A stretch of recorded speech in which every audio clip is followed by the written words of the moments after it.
नाही सर, मी अजून चेक केलं नाहीये. मी चेक करतो आणि कळवतो तुम्हाला तसं. राईट. Yes sir. सर मी मेल चेक केल्यावर करतो ना फोन. थोड्याने करतो. Yes yes. Thank you so much. Yes sir. क्या बात है. आमच्या तुसगावचे राजपुत्र आले तर मुंबईत. बसा बसा राजपुत्र. राजपुत्र नुसतेच नाही आलेले, तर आगाऊपणा करून स्वतःचे स्वतः आले. म्हणजे मी म्हणालो होतो ना तुला की मी एकटा येईन म्हणून. गोरख काकांकडून पत्ता घेतला आणि मी आलो.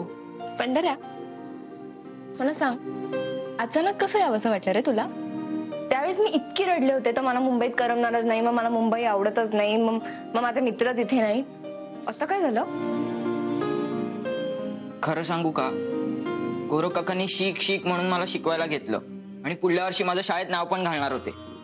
मला कंटाळा आला, मी इकडे निघून आलो. म्हणजे तुला शिकायचं नाही म्हणून माझ्याकडे पळत आलास? तसं नाही ग, पण खरंच मला तुमची खूप आठवण येत होती. पंढरे तू वेडा आहे. बरं चल, तू तोंड हात पाय धु, मी तुझी ओळख करून देते वृंदाताई आणि प्रसाद दादांची. मी आधीपासूनच फ्रेश आहे आणि आज तू आनंदी दिसतेस त्यामुळे मी जरा जास्तच फ्रेश आहे.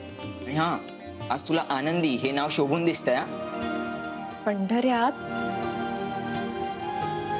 हो, पण मी आहेच इथे आनंदी. तुला माहितीये, इथे मला एक छान मैत्रीण म्हणजे वृंदाताई आहेत ना त्या, आणि एक मोठा भाऊ प्रसाद दादा असे मिळाले. तुला माहितीये, प्रसाद दादा स्वतःचं हॉटेल पण चालू करणार आहे. पंढऱ्या, आपण त्यांना मदत करायची आहे. मला तू सांगायची गरज नाहीये. नाही पंढऱ्या, पण खरंच आहे बघ, तुला आवडत असेल मदत करायला तर मदत कर, नाही तर प्रसादला सांगू आपण दुसरा माणूस ठेवायला. नाही नको, आणि बाहेरच्या माणसांपेक्षा घरातली माणसं जरा जास्त महत्वाची असतात ना. तेच म्हणतोय मी. हे बघ, घरातला माणूस म्हणून तुला मदत करायची असेल ना तर नक्की मदत कर, पण ही काय नोकरी नसणार आहे तुझ्यासाठी. आणि हे बघ, पुढच्या वर्षी शाळेत जायचं म्हणजे जायचं, कळलं का? मी नाही, मला कंटाळा येतो शाळेत जायला. कंटाळा वगैरे काही नाही पंढरे. आणि हे बघ, मी तुला विचारत नाही, तुला सांगतोय. तिच्याकडे काय बघतोस? हा, ती पण जाणार आहे कॉलेजला पुढच्या वर्षीपासून.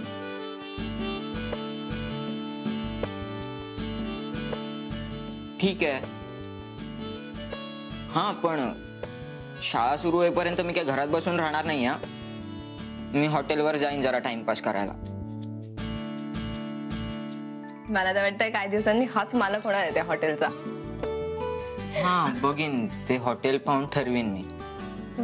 किती बरं चल, मी त्या दोघांची ओळख करून देते तुझी. चला.